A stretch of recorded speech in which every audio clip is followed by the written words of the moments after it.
not only is neural data being retrieved and it could be used to identify your personal secrets, but can I actually activate parts of the brain non-invasively through some sort of frequency and impair you as well? Yes, Right. impair, control, and and there's, I would say, a constant balance, because you can also maybe use that to help with PTSD, but to what Yeah. extent, right? Yeah.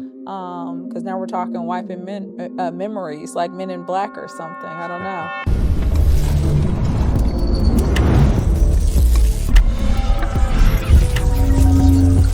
Welcome to Justice Rewired, the official podcast of the National Bar Association with Ashley Upkins. Today's guest is Nathaniel Rose, a staff software engineer focusing on data platform infrastructure, machine learning, and Web3 development. He is a neurotechnology researcher on gaze selection and brain-machine interfaces.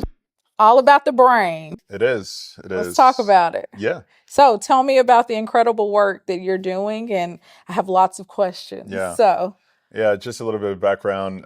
We're looking at how do we think about identification and authentication in the future, right? So, with the emergence of artificial intelligence, it's gotten crazy to be able to differentiate who is who's real, who's not real, especially with like deepfakes emerging onto the market. I can now grab your face from LinkedIn. I could grab your voice as well from videos like this. I can also grab your fingerprints from a wine glass, maybe at a night event, right? And these are all biomarkers that are associated with us that we're using for access to our devices, access to our tablets, access to our bank accounts, Yes. right? So how do we think about authentication in the future when artificial intelligence is making it very easy to deepfake individuals now? And so to kind of bring our viewers up to speed, when we're talking about, at least I know me, when I get ready to tap my card, I have it Yeah. read my face, tap. I don't even think about really who owns that, right? Where is that being housed, Yeah. or how is it being used? And so tell me, as we are talking through authentication and quantum computing and AI and all of these terms that are strange to some people, Yeah.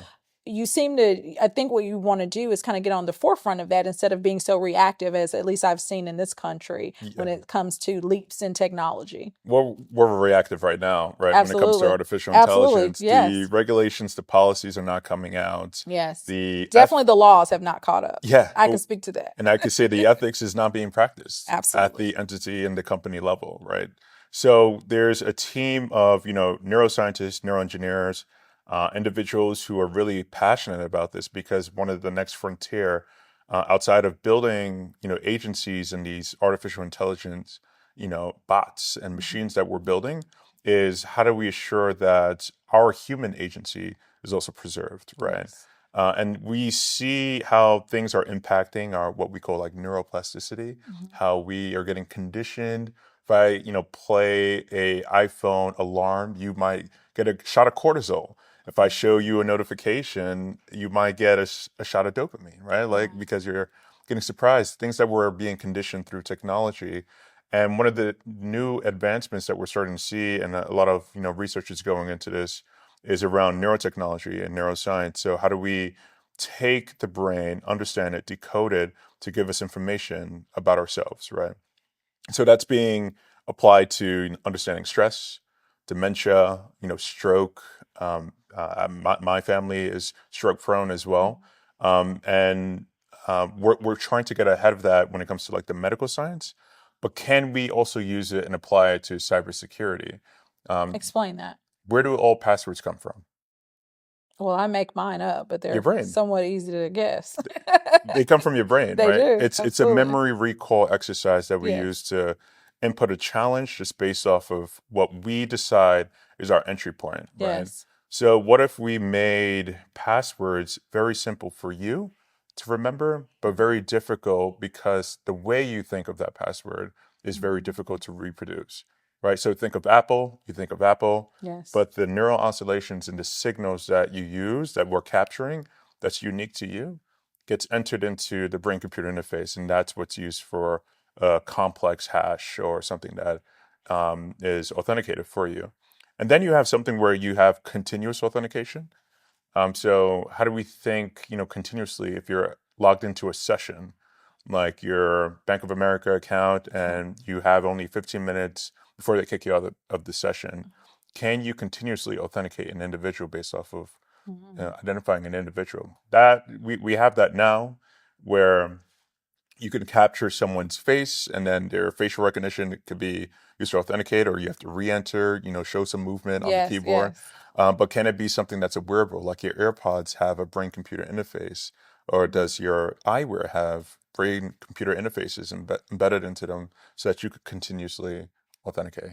So that's going to open up a host of fears for many Yeah, people, right? We've seen the what used to be sci-fi, right? Where, brain control yeah, and, all of your thoughts being laid out for others to consume. And yeah. so, how do we are we thinking about also the exploitation of some of this technology, especially when you're talking about governments, mind control? I mean, that seems so strange to say, but I mean, the technology seems to be out there.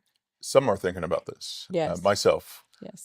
because your mind may be one of the last protected private, places that we have at the moment right now.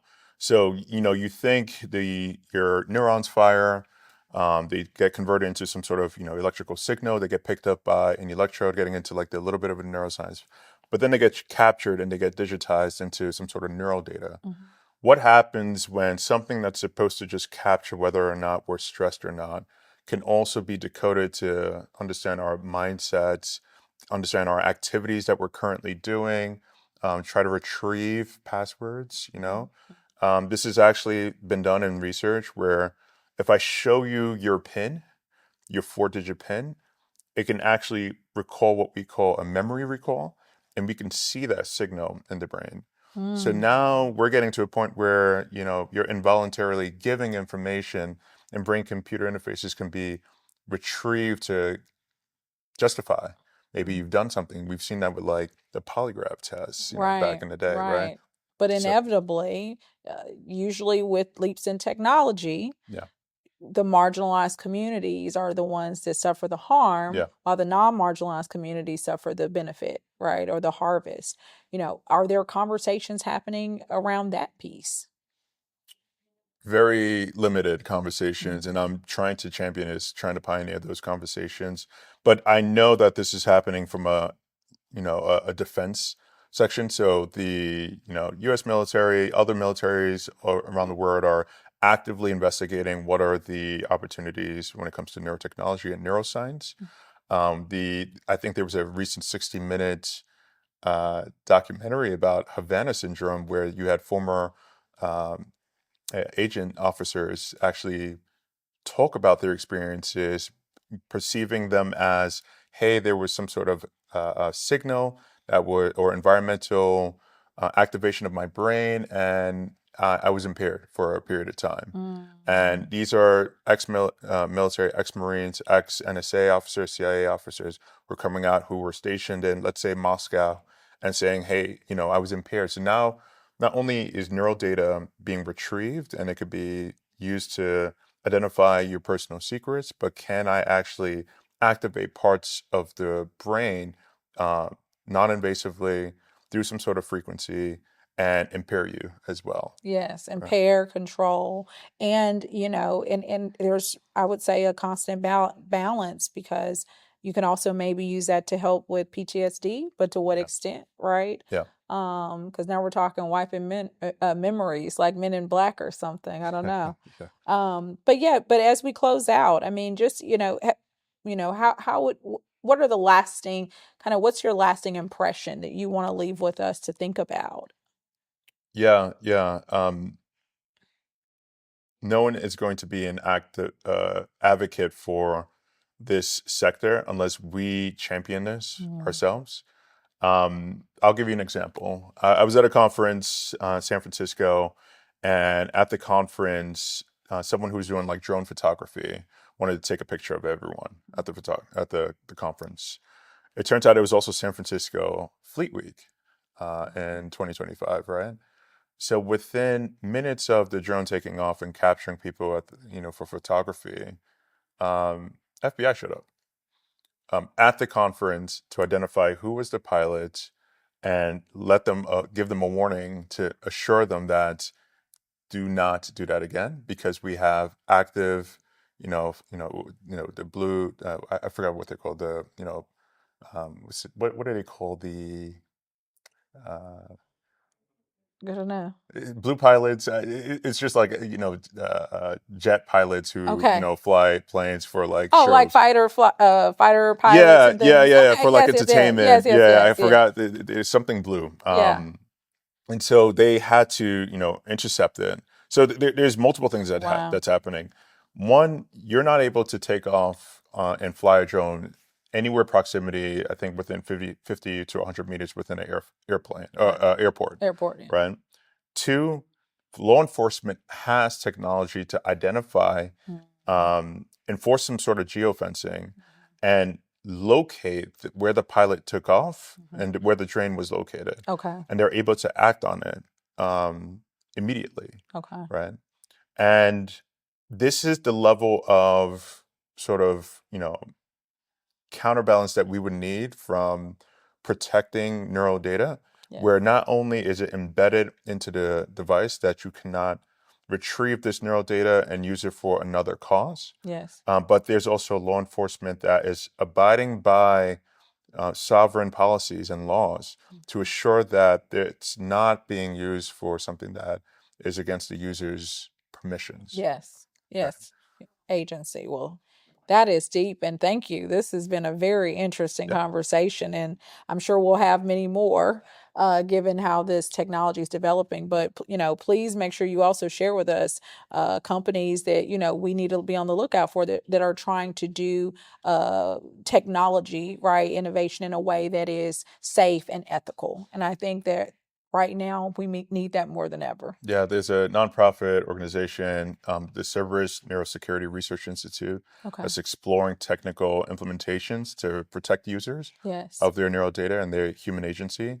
And then there's also the Neural Rights Foundation that's also exploring this. I would say one last one.